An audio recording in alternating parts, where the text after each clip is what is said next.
السلام علیکم ورحمۃ اللہ وبرکاتہ۔ محترم حضرات، آپ سب خیریت سے ہوں گے، اللہ آپ کو خیریت سے رکھے۔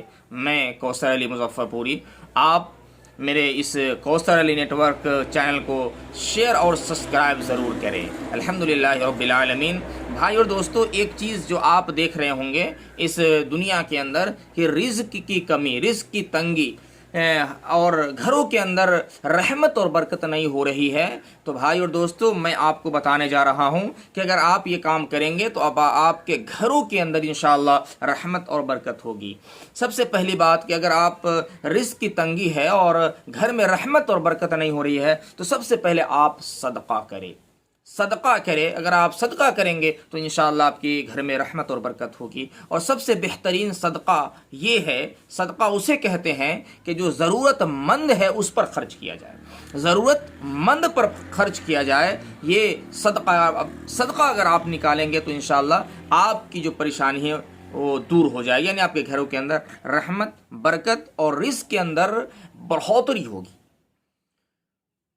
دوسری بات، اگر آپ نکاح کریں گے تو آپ کے گھروں کے اندر رحمت اور برکت ہوگی۔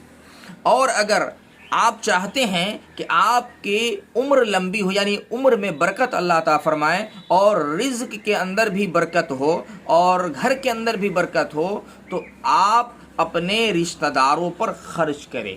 آپ اپنے رشتہ دار جو غریب ہے یا جو مجبور ہے، اگر آپ اس رشتہ داروں پر خرچ کریں گے تو اللہ آپ کی عمر میں برکت عطا فرمائے گا اور آپ کے رزق میں بھی برکت عطا فرمائے گا۔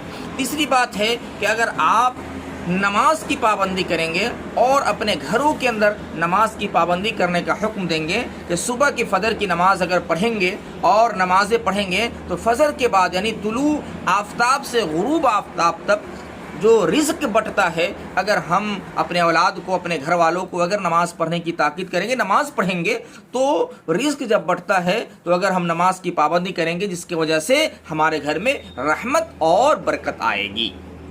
بھائیو دوستو، بہت لوگ کہتے ہیں کہ بھائی جب یہ لڑکا کمائے گا اس کے بعد تو ہم اس کا نکاح کریں گے۔ یاد رکھے، کھلانے والی ذات اللہ کی ہے، جب وہ جس سے آپ نکاح کر کے لائیں گے وہ اپنا رزق اپنے ساتھ لے کر آتی ہے۔ اس لیے ہم یہ سوچ جو غلط پھیلی ہوئی ہے کہ لڑکا جب اپنے پیر پر کھڑا ہو جائے گا ہم اس کی شادی کریں گے، تو اس سوچ کو ہم بدلیں۔